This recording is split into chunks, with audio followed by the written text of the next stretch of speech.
Good afternoon. I'm Deirdre Blouse, Assistant Vice President of Cancer Services at Robert Wood Johnson University Hospital, Somerset, and Executive Sponsor for the hospital's Aware Business Resource Group. I'm pleased to welcome you to today's webinar, Women Take Your Health to Heart, sponsored by the Aware Business Resource Group with Robert Wood Johnson University Hospital, Somerset's Community Health Department and Friends Health Connection. The Aware Business Resource Group stands for Advancing Women Through Advocacy, Recognition, and Empowerment. This is an employee-driven group that seeks to foster a stimulating, equitable, and nurturing culture for all women through networking, education, and community. We offer programs such as this throughout the year on a variety of topics to inform and empower our employees and our community members. February is American Heart Month, and today is National Wear Red Day, a day to help create awareness of heart disease, which is the #1 killer of women. In fact, 1 in 3 women die of heart disease. That's about 1 woman every 80 seconds. So today, we come together virtually to learn more about how we can all take better care of our hearts. We're excited to be joined by Dr. Rachana Kulkarni, a cardiologist at Robert Wood Johnson University Hospital, Somerset, who will give us an overview of heart disease in women, the unique heart attack symptoms experienced by women, and heart disease prevention strategies. Before we begin our webinar, I would like to ask Tony Cava, President and Chief Executive Officer of Robert Wood Johnson University, Somerset, to provide an update on the hospital's recent cardiology program improvements. Tony?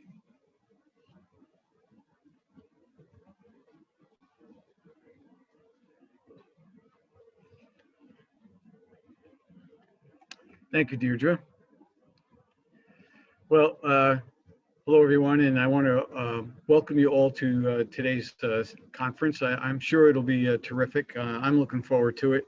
But let me begin by thanking the Aware BRG, our Community Health Department, and our friends, Health Connect, for collaborating on this program today. We could not have put this together without them, so we are extraordinarily pleased. I'm also really pleased to be with you today and provide an overview of what we've been doing here at Robert Wood Johnson University Hospital, Somerset, to advance the care for our patients with heart disease.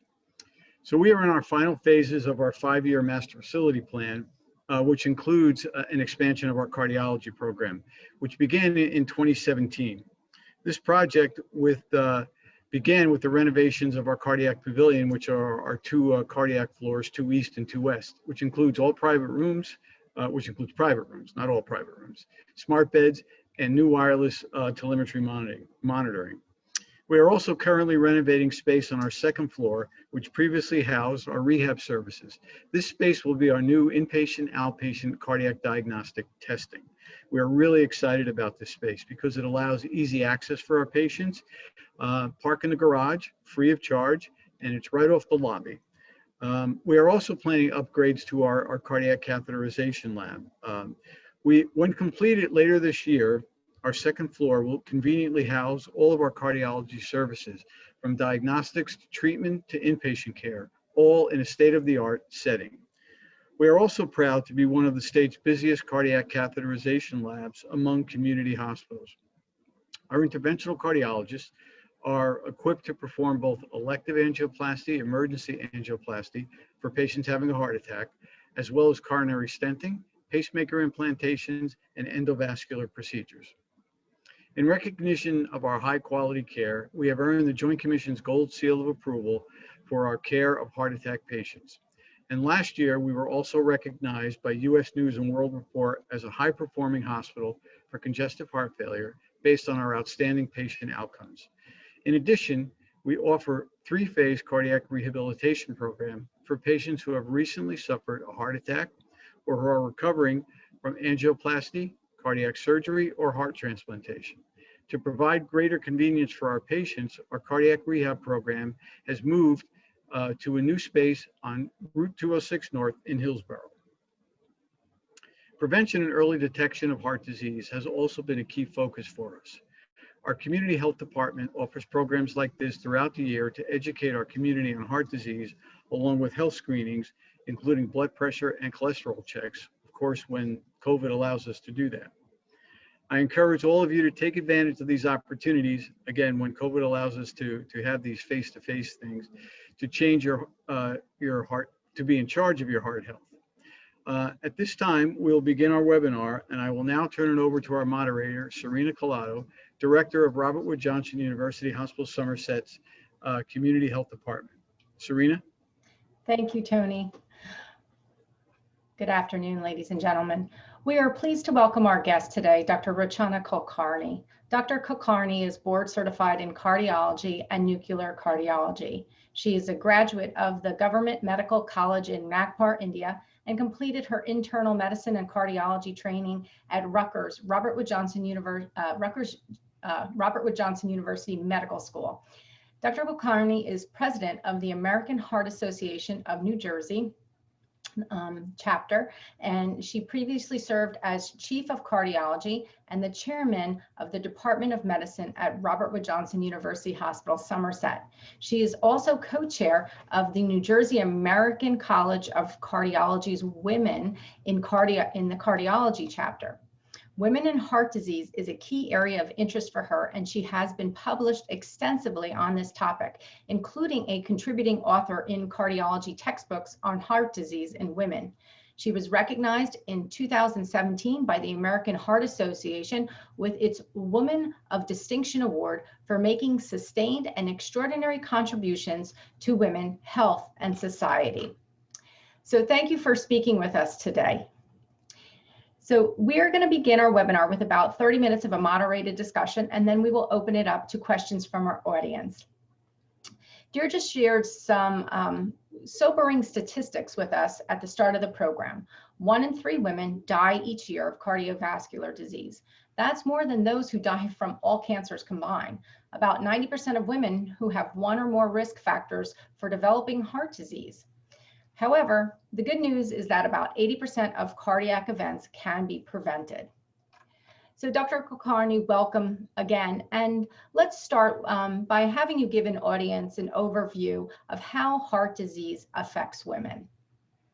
Thank you, Serena. It's a pleasure being here, and thank you for that kind introduction. Heart disease in women is, well, I always say that, we have to have a deeper dive and awareness of heart disease on multiple different levels, which is individual level, family level, community level, societal level, and healthcare level, because heart disease is still perceived as a disease for men as a result, and the symptoms of heart disease are subtle in women. As a result of that, the patient, the woman herself, can oversee her symptoms and perceive it not being cardiac. The family does the same, and that is what the community is thinking. As a result of that, there is delay in seeking treatment for women, and then if the healthcare world is not aware of the difference in symptoms in women, it's possible that that step also gets overlooked, which results in delay in identification, delay in treatment, which could result in adverse outcomes. So we have a lot of opportunities to improve our knowledge and treatment of heart disease in women. Oh, thank you so much for that overview. Appreciate that. So let's talk about maybe some of the common heart conditions that impact women. So what are they, Dr. Kulkarni? Sure. The most common heart condition we all should be aware of is coronary artery disease, which is the blockage or blockages of the blood vessels that supply heart itself. When we have that blockage, those are responsible for causing a heart attack or angina. The second common condition for women is congestive heart failure, which could result from blockages or some other conditions. And the third and unique condition in women is stress-induced cardiomyopathy or Takotsubo's cardiomyopathy, which is which we see heavily in women, and it is called broken heart syndrome. So women's heart can react intensely to stress and can result in symptoms which mimic heart disease or a heart attack. Okay, so you mentioned broken heart syndrome. So can you maybe elaborate on that? What is that specifically? Sure. Sometimes under intense stressful conditions, which could be, and we have seen this in clinical practice, so loss of a spouse or a loved one, intense emotional stress because of lack of job or divorce, there is release of certain chemicals, cytokines or adrenaline, which affects the heart and kind of paralyzes it temporarily. So a woman presents with symptoms suggestive of a heart attack or severe congestive heart failure.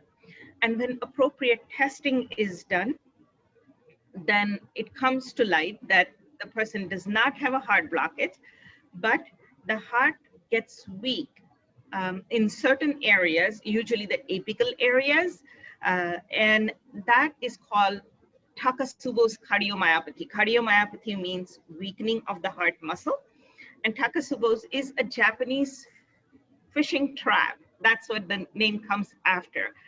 So that's how it looks like. Good news is that if appropriate treatment is given, this condition gets better. And most people, most women will realize or will be able to regain their heart muscle strength within 6 months to a year. But that's a very unique condition, which is common in women. Well, and thank you for that explanation, because, you know, as women, we take on a lot, we typically do, and we endure a lot. So that is really important syndrome to provide to our audience today. So thank you. Now, women may experience different symptoms than men when it comes to heart attacks. So can you explain to our audience, what are some of the symptoms women should look out for? Sure. So the typical symptoms that are taught to us in medical school are that there is chest pain, chest discomfort, which comes in the center of the chest and travels to the left arm, associated sometimes with sweating. That's the textbook definition of angina and symptoms of heart disease. However, in women, the symptoms could be a little subtle. A lot of women will have chest discomfort, but it does not necessarily have to come only for physical exertion. A lot of women will experience those symptoms with stressful situations, like emotional stress, being in an argument. Another thing is, one of the most common symptoms in women is shortness of breath instead of chest discomfort. And that's why, because the symptoms could be shortness of breath, could be fatigue, a little bit of shoulder pain, neck pain, they're more likely to get overlooked by the woman and possibly from the clinicians. Okay, well, thank you. Now, you mentioned something interesting. You talked a lot about, you know, stress. So how can you tell the difference then between anxiety, chest pain, and then an actual heart attack? Excellent question. Sometimes it's not as easy. However, I'll give you some rule of thumbs to go by. That if chest discomfort or shortness of breath because of heart symptoms are usually gradual, they tend to build on by physical or emotional exertion, and they tend to build up gradually, and after cessation of that activity, they usually dissipate. If symptoms are coming from the heart, that they are likely to be associated with shortness of breath and sweating. If for any reason, if you're having chest discomfort and shortness of breath and you break out into sweat, pay attention. Very good. Thank you. Helpful hints. So are women more likely to die from a heart attack than men? And if so, why? Excellent question again. Unfortunately, a lot more women die of heart attack and heart disease than men. And it could be multifactorial. I would be sad to share that for a lot of women, a flat line or cardiac arrest is the first sign of heart disease. And the reason is to what I have alluded before. Women tend to ignore those symptoms. And that's why there could be delay in seeking help. Another common thing is heart disease in women presents a decade later than in men. As a result of that, women are older. Also, they tend to have more comorbidities, meaning more other associated conditions. So they are likely to have high blood pressure, diabetes, high cholesterol. And with every condition that you have, your risk factors or your complexity of the disease goes up, which can lead to adverse outcomes. Okay, thank you. So now we know women, African-American women and Latino women are at higher risk than Caucasian women for heart disease. Can you tell us more about what the research shows? Sure. This kind of segues into, this segues nicely into what we discussed earlier. History of hypertension hypertension is very prevalent in the African American community. Diabetes is prevalent in the Latino community. And I would add one more category here is South Asians. Very high risk of heart disease because, again, they are more likely to have metabolic syndrome. All these communities more likely to have metabolic syndrome, glucose intolerance, which increases your risk of overall atherosclerosis, and as a result of that, accelerated rate of heart disease. Okay, thank you so much for that explanation. Appreciate it. So now, Tony in the beginning of his introduction talked about, the world of COVID. So, and that is something is usually on everybody's mind. And if you could explain, how does COVID-19 affect the heart? And specifically, does it affect women differently? COVID-19 has engulfed entire 2020, and the medical community was at a loss, and we adapted throughout the year and have learned a lot more about this entity as the year progressed. COVID-19, once the infection is there, yes, it resides primarily first, it affects the lungs, but now we have realized that it affects not just lungs, but the entire body. And the heart is one of the organs COVID-19 virus attacks. The reason being is that there is this huge, because of the infection, the body reacts by having a huge cytokine storm in the lungs, and the heart is right in the vicinity there. And sometimes it primarily affects the heart in the form of acute inflammation of the heart muscle. The condition is called myocarditis. Myocardium means the heart muscle. And when it gets inflammation of that, it can lead to myocarditis, which can mimic a heart attack because the muscle of the heart is affected this time, not with a blockage, but because of the inflammation and the cytokine storm.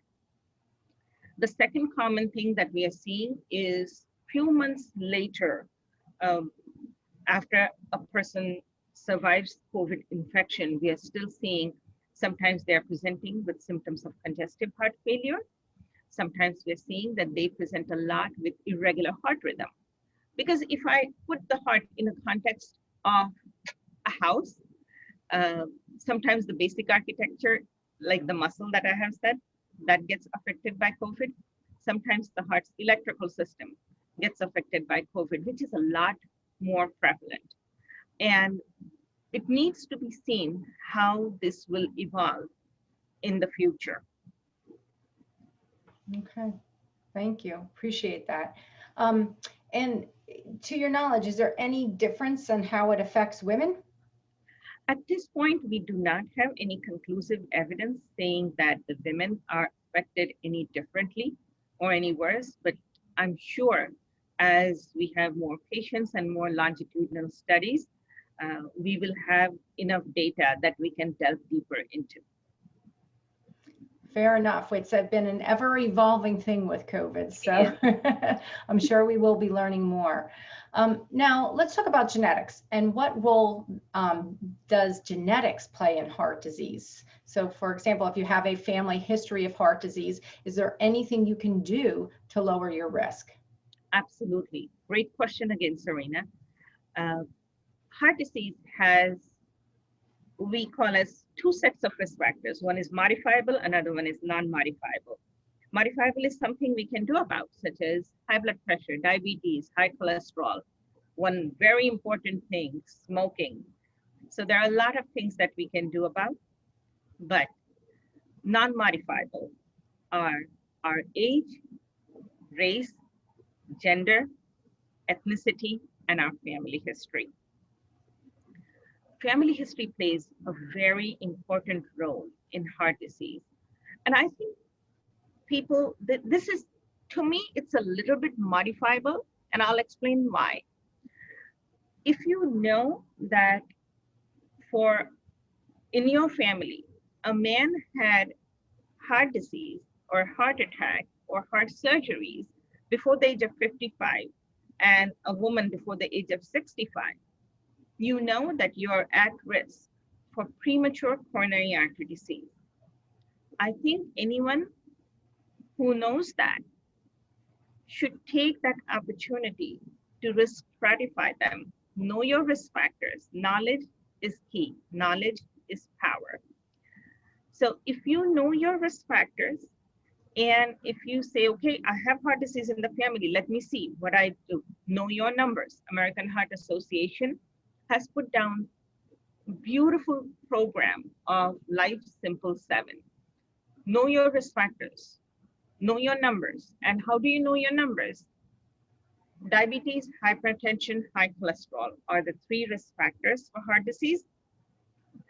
They're called silent killers for a reason, because unlike backache, headache, they don't give you any symptoms, but they do affect the entire vascular system of our body, putting us at high risk for stroke, heart disease, kidney disease, etc. So the way you know your numbers is by going to your physician for routine visits. So my appeal to all our listeners today is use the family gatherings post-COVID. Of course, we are not going to have any gatherings at this point, but the Christmas, Easter, Thanksgiving, discuss with your family. I hope, as every generation is going to be a little more open about heart conditions. Know your heart history, know what your family history is. And if you have family history of heart disease or any such conditions, seek medical attention. Know your numbers, know your blood pressure, know your lipid profile, know if you're at risk for diabetes, and then make an action plan with your clinician to know what to do to mitigate those risks. Thank you. That was a very comprehensive explanation. Appreciate that. So now, one of the common myths about heart disease is that it is something that only affects older adults, but it actually affects women of all ages. So what things do women of all ages need to be aware of that can increase their risk for heart disease? Know your family history. Know if you're at higher risk. Second thing is know your numbers. That if you're at risk and for any of such conditions, know your blood pressure, high blood cholesterol numbers, and your risk for diabetes. And after that, take actions. If you are smoking, quitting is the best thing you can do for yourself and your family. Second thing is incorporate 30 minutes of exercise 5 days a week. Third, shop wisely, because food is what you're going to put in your body, your families. So make sure your plate is full with fruits, vegetables, and lean protein. And after that, know your numbers and work with your clinician to reduce your cardiovascular risk. So thank you. So along the line of healthy diets, what are some tips for preventing heart disease? Multiple studies have shown that a Mediterranean diet with fish, greens, fruits and vegetables, olive oil, meaning unsaturated fats, has shown to increase cardiovascular health and reduce cardiovascular deaths. So that's one diet that I would highly recommend, easy to look up, easy to follow. Second thing is a DASH diet.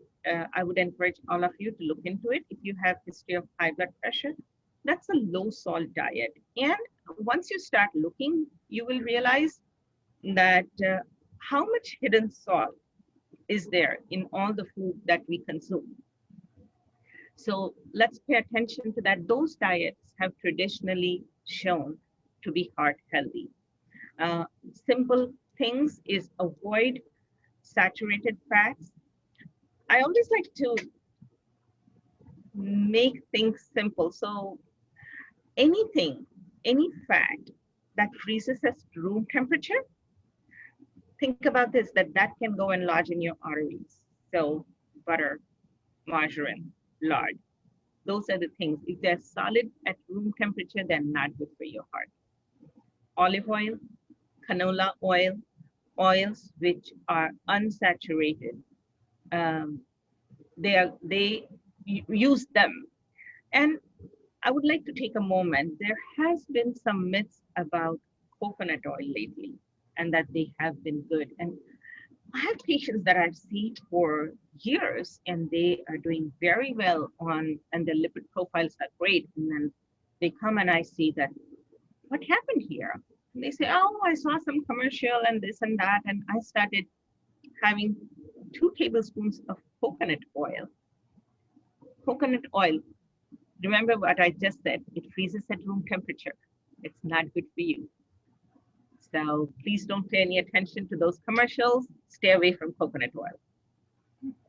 We'll definitely do so. So what are some other prevention strategies? So you talked about knowing your numbers, right? A healthy diet. Do you recommend exercise? What about, smoking and some of those other typical or common strategies? Can you maybe share and elaborate? Sure.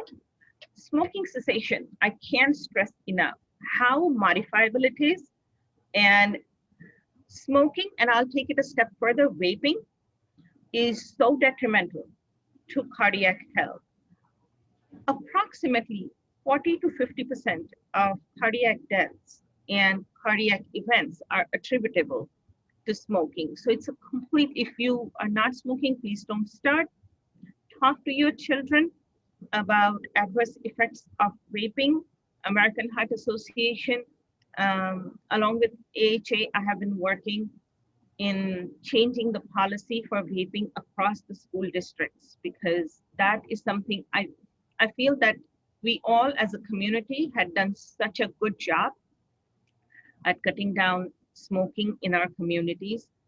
And just with vaping in last years, it feels like it has taken us a decade back, because smoking and vaping has been on such a rise. So please, stopping smoking and vaping and having a candid conversation with your kids is important. Unfortunately, incidence of smoking is on the rise in women. It has gone down in men, it has increased in women, and that can explain sometimes increased events rate in women. So please stop smoking. If you are smoking, talk to your clinicians, get help. There are a lot of tools that are available, so please seek that out. And Dr. Kulkarni, let me just interject for 1 minute. Would that also be applicable to e-cigarettes as well?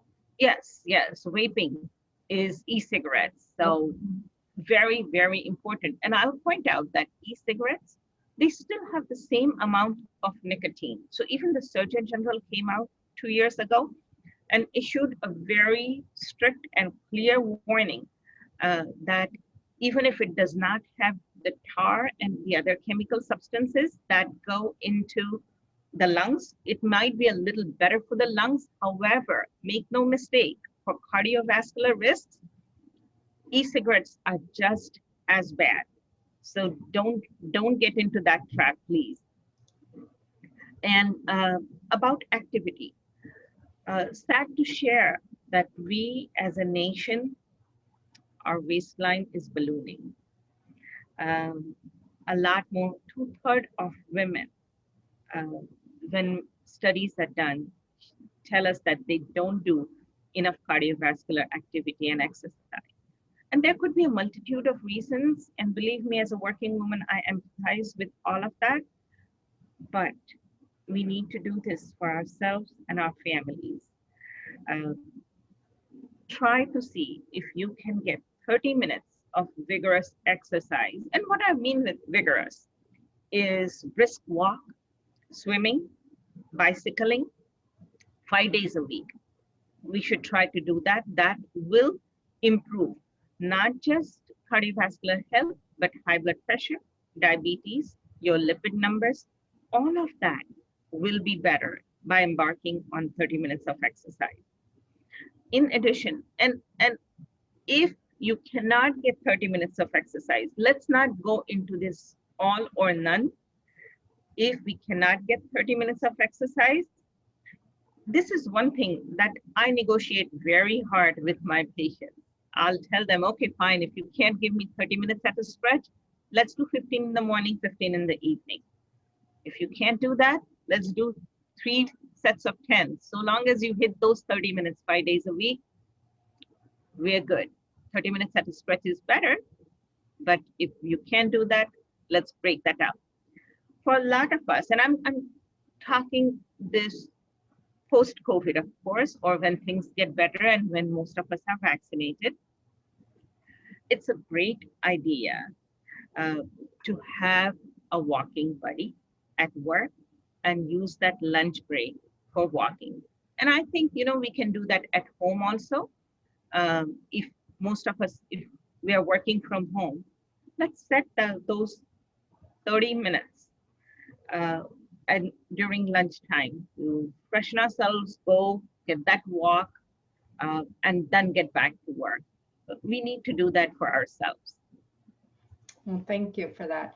And is there a recommendation in terms of, like, you have to have a elevated heart rate for that exercise to be beneficial, or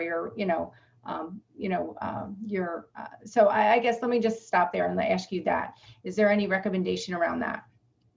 Higher the heart rate you can get, the better off you are, because that's cardiovascular health. If you have any concerns, if you think you're not sure what your exercise, what your target rate should be, that's a good idea to have a conversation. A stress test can help us set those parameters.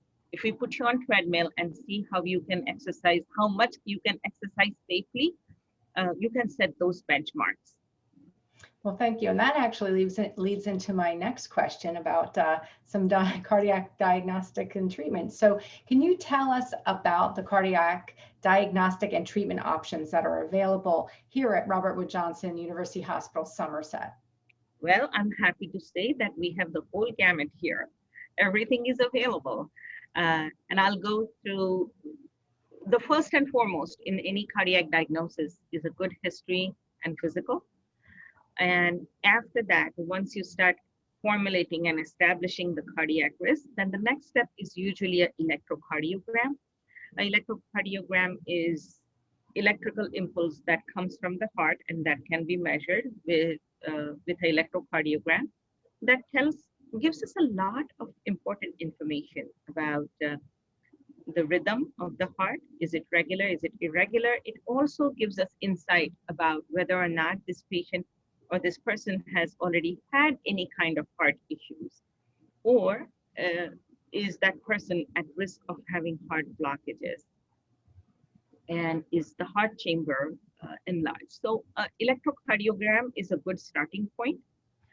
After that, if there is a concern about heart blockages, then the next step would be an exercise stress test, where we do electrocardiogram every 3 minutes while the person is exercising.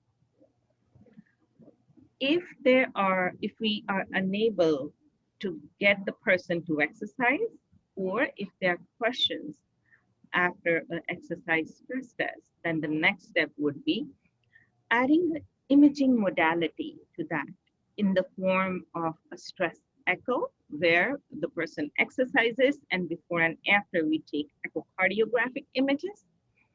And the other option is to get a nuclear scan, where before and after exercise, we take a nuclear scan to look at blood flow to all the different areas of the heart. So a stress echo or a nuclear stress test is the next step. In addition, there is another test is the echocardiogram, which gives us insight about the structure of the heart, the strength of the heart muscle, and the valves. And after that, we go into more exotic tests, such as a coronary CT angiogram and cardiac MRI, and all of them are available here. Great, wonderful. Thank you so much for that explanation. Now, I want to be cognizant of our time and open questions up to our audience. So if you do have a question for Dr. Kulkarni, please post that in the question and answer section of our Zoom. That will allow me to really hone in on your question. So the first question we have is, should aspirin like Bayer be given immediately to somebody who looks like they're having a heart issue? Yes. Unequivocal, yes. There has been a lot of research, media, reconsideration of role of aspirin in treatment of coronary artery disease. However, if you are concerned that anyone is having a heart attack, unequivocal treatment is chew 4 baby aspirins or full strength aspirin. And the reason we ask to chew is so that it's immediately released, but aspirin given in time can save lives. So yes. Great. Okay, so this question is very specific. So this individual has high blood pressure. They are a 70-year-old Caucasian woman, goes to a cardiologist 2 times a year. What should they expect at these visits besides a check of blood pressure and sometimes an EKG? Is there a general rule of thumb? A 6-month visit should give, during that visit, I would suggest I always cannot overemphasize value of good history taking. So what has happened in that 6-month interval? A physical exam, then possibly an electrocardiogram, blood pressure, all the vitals, and reviewing all the medications, because a 70-year-old person can be on multitudes of medications. So I always say polypharmacy and medication to medication, drug to drug interaction should be evaluated. Thank you.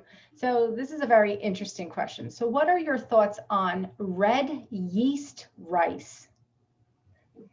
Excellent question.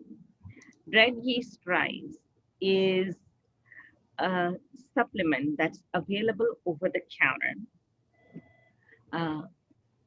to reduce cholesterol, the LDL cholesterol. It's a nice over-the-counter alternative to people who have mild lipid elevation and cannot, for whatever reason, tolerate statin therapy or conventional therapy, or want to try out over-the-counter route first. The red yeast rice works when the LDL elevation is mild. Okay. So another good question. So we all tend to like our alcohol every once in a while. Ladies, our wine. So what should alcohol? Let's not forget beer. Super Bowl is right around the corner. Yes, yes. And please, with Super Bowl, please maintain a distance. Hopefully very small gatherings only within your pod. Right. But this question is pertaining to alcohol in general, but should alcohol be avoided completely, like wine, moderate or hard liquor? And I'm gonna just change this to whether it's if you have a heart condition or if you don't have a heart condition. Does that come into play as well? All right, you're all going to love me now. Alcohol is not an absolute no-no. Up to 2 drinks a day for men and 1 drink for women is acceptable. If you have any specific cardiac conditions, then you need to discuss that with your doctor. Make sure, because certain cardiac conditions, such as irregular heart rhythm or vasomotor syncope, that might be a relative contraindication, but on an average, alcohol is not an issue. There are some studies showing that red wine is a better option or better choice of beverage in alcohol. However, if you are not consuming alcohol, don't start it for cardioprotective reason. So there's no benefits of alcohol. Yeah, don't start it. You know, I would rather you focus on other risk factors. Okay, another good question coming up for you. Do you recommend any medical tests to be taken as part of a yearly checkup to determine whether any heart problems may be arising? A good history and physical and an electrocardiogram is a good starting point for that. Okay, great. These are all great questions coming in from our audience. I'm so happy that the audience is engaging and asking a lot of questions. That's wonderful. Yeah. So here's another one for you. So can you advise about any supplements which might be helpful? So particularly for women in their 40s or 50s, this individual has read a lot about calcium, magnesium, and vitamin D being linked to heart health and blood pressure. And also, what about probiotics? Excellent question. I have been in practice for 24 years, and we go in circles with all the supplements. Should we take folic acid? Should we take other vitamins? Is vitamin E of any value? And at this point, the consensus is that, and I'm going to take vitamin D out of this category.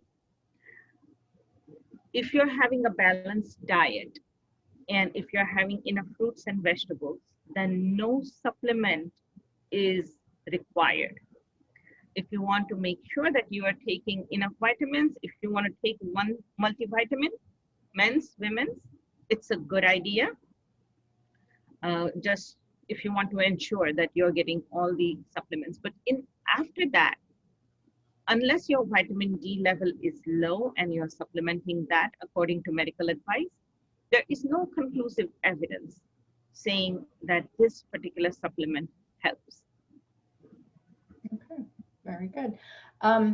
So another good question. So can you tell us the difference between Lipitor and Crestor, which has less side effects? Lipitor and Crestor, which is atorvastatin and rosuvastatin, they come from the same statin subtype. One, and there is a difference at molecular level. One is more lipid soluble, one is not. So both of them, I would consider them as close cousins, first cousins of each other. And how you will tolerate, does one have more side effects than other? Probably not. It depends on individuals, and that's the difference between any machine and the human body, that how we will react to one medication versus another, we cannot predict till we try it. I have patients who have tolerated rosuvastatin or Crestor very well, and that person's spouse is unable to tolerate that. So it's very individualized. I'll say this though, there is some evidence, there is some data saying that the side effects of atorvastatin are incremental with dosage. So you may have, it's possible that you may not have side effects with lower dose of atorvastatin, but when the dose is increased, there could be. We do not have same evidence with rosuvastatin, which is Crestor. Okay, thank you. Another great question. What about calcium scoring testing? So can you explain what that is and your thoughts on that? Sure. A coronary calcium score is a great test that I use extensively in my practice. A stress test tells us whether or not we have a blocked artery, which is 70% of the blockage. However, we don't get 70% blockage from, it doesn't go 0 to 70, right? Immediately, there are steps in between. So a person is going to have clean coronaries at some point, 20, 30, 40% blockage, leading up to 70% blockage, right? So a stress test tells us whether you have 70% blockage or not. However, a coronary calcium score or a CT angiography, which is a more extensive version of that, can tell us if you have a non-critical blockage or if you have any plaque buildup, which I think gives excellent information to the clinician and to the patient. Because sometimes if we have mildly elevated cholesterol, a lot of times patients don't want to take statin because there is not evidence or a graph that you can follow that, okay, if I do this, this will happen, right? These are assumptions. So the question becomes, do I take a statin? And then my answer to that is, okay, let's get a coronary calcium score. And if we get a coronary calcium score and you show evidence of plaque buildup or atherosclerosis, then you know that you're at risk of heart disease, you're at risk of blockage, and it's a good idea to take statins. So, that gives us an objective benchmark that we can follow. Unfortunately, most insurances do not cover coronary calcium score. And that becomes sometimes a roadblock or a rate limiting step for us. It costs usually between $50 to $100. And I always give that option to my patients that if you have means, you may want to consider this. It's an excellent test. I use extensively. Very good. All right, so I'm going to try to combine a few questions in the interest of time. So what information is obtained through a cardiac MRI, and are the wireless heart monitor just as accurate as a Halter monitor? So let's take the cardiac MRI first. Cardiac MRI is a fairly advanced test, and it's reserved for very few conditions. So something like obstructive cardiomyopathy or athlete's heart, or now a lot of evidence and data is coming out about cardiac amyloidosis. So if those are the concerns, then a cardiac MRI is a very valuable tool. And the second question was about a Halter monitor? Halter monitor, yes. The wireless Halter monitors, which are the patch Halter monitors, if that's what the question is, they're very accurate. Actually, they're better than the Halter monitors because we can place them extensively. They're not as cumbersome. They're not as bulky. And we get a lot of good information on that. Yeah, this specifically was wireless versus. Yes, that's the patch Halter monitor I think they're talking about. And there is another, if we take it a step further, nowadays we also have a small chip. It's called implantable loop monitor that can be implanted across the chest wall, which is good for 2 years. And again, great information from that. Wonderful. So this audience member would like to know what should her heart rate be when resting? How about when exercising? This individual has type 1 diabetes, and lately her heart rate is constantly high, and this is per her Apple Watch. So what can you recommend about that? That's a very individualized question. Typically, a healthy heart rate should be between 60 and 80. If it's higher than that, an Apple Watch is a pretty good diagnostic modality, and it will give you a fairly good reading. So if your heart rate is consistently over 80, I think you should have a discussion with your physician, because there could be multitude of reasons, right? Why it is high: thyroid, your fluid status, medications. There are so many variables that can go into it.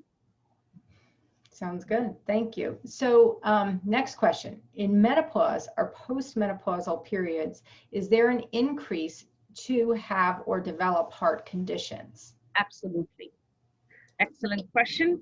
Heart disease in women typically goes up within a decade of menopause because, as you know, a woman's body changes a lot after menopause. We lose our estrogen protection.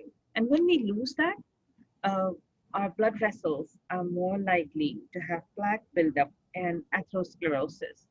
At the same time, because the body composition changes, the body chemistry changes, at that time, our cholesterol goes up, high blood pressure becomes more prevalent, and as a result of that, heart disease in women starts spiking up after menopause. In addition to that, during that perimenopausal period, women are more likely to experience palpitations because of all the hormonal imbalance that she goes through. Thank you. Now, this next individual says that sometimes I have experienced a racing heart while, I guess, sitting watching TV. Is that an indication of a medical or heart condition? First and foremost, it depends on what you're watching, right? So that could explain that. However, if it is racing predictably, then what you need to look at is what is the heart rate. Cardiomobile or Apple Watch are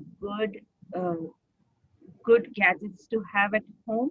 Cardiomobile is a lot less expensive than Apple Watch. It's available on Amazon. I have no stock in it. So you can just put your two fingers, index fingers, and it can give you a tracing, and that can tell you what the heart rate is. And if the heart rate is racing over 100, then we need to look at why. Am I having excessive caffeine intake? Does it happen after alcohol? Have I kept myself well hydrated? Those are kind of the ABCs for a high heart rate. And after that, then we need to have conversation with our clinicians. Okay. This other question, very good. Do people on high blood pressure medicines need to avoid foods high in vitamin K? No. Okay. No, the only time we would say vitamin K is if you are on a blood thinner, warfarin, then you need to avoid those. However, with nowadays all the new blood thinners, such as commercially they are Eliquis, Xarelto, Pradaxa, you do not need to avoid vitamin K. Okay. So now with telemedicine, how often should you actually see your cardiologist and have an EKG? Is it still twice a year? I think you mentioned earlier, or is that different? I strongly recommend, a lot of medical treatments can be done. Telemedicine has opened up that avenue for us.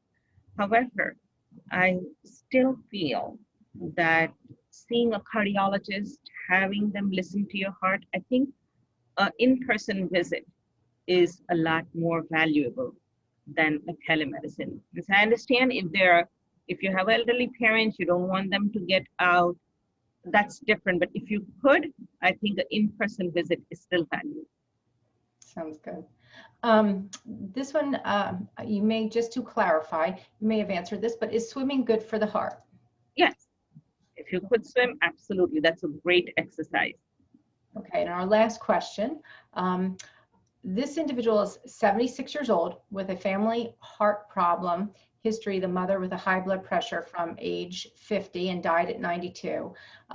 This individual's problem is that whenever they take her blood pressure, it is always on the high side, like 150 over 70, and after 3 minutes it goes down to around 120 over 60. So what can this individual do to avoid getting stressed? Is it a sign of anxiety, or I guess they're saying angina? It's not a sign of angina, but it could be probably a white coat syndrome. A lot of people, when they come to doctor's office, cardiologist's office, blood pressure is up because of the anxiety of anticipation, how the visit is going to go.